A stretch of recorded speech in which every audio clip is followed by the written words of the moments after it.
Morning all. I just thought I'd share something which has I've been mulling over the last few days. We've all been watching, I'm sure, at different times, little snippets of the Asbury revival. It pops up on our phones or whatever our devices, and God's been talking to me, which is lovely. God has been talking to me about how we can be provoked in the very best way. I think there's several verses in Scripture that talks about us being provoked. It doesn't mean to say that we get angry or offended or jealous.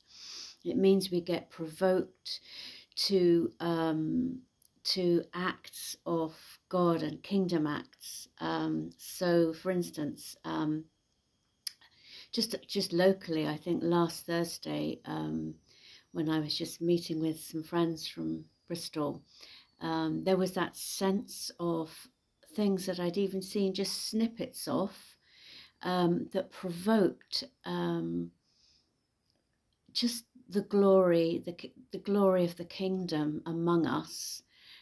Probably very radically different from what we've been seeing in America, because we're all different and we're in different nations and different places and different parts of the UK, if you live in the UK, different cities and different towns and villages, but we're different groups of people. But God's move, the Spirit's move, can be provoked within us when we see these things happening around us, using the beauty, the goodness of the internet, of showing us these things.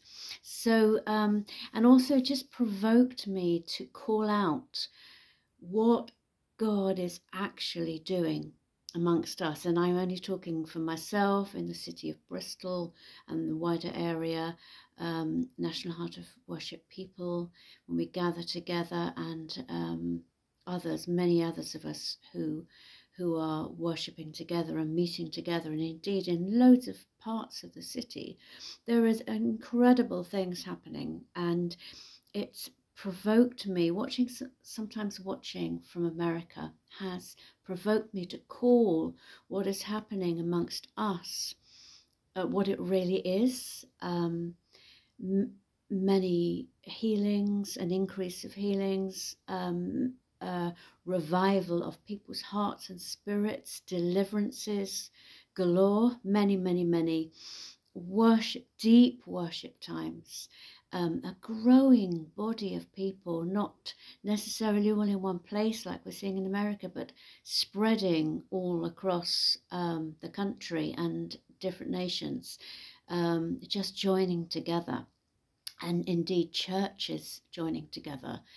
Not sort of one particular stream, quite refreshing, quite radical, quite different.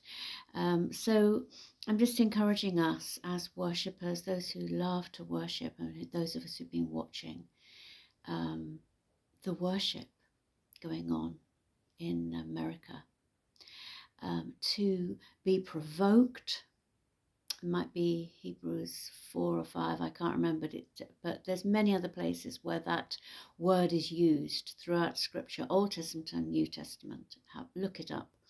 And it means we're provoked to pursue the same and to do the same, and to recognize what's going on within us. We don't want to call what we're seeing as something that's paltry and other than what it really is. So bless you all. I hope this has been helpful.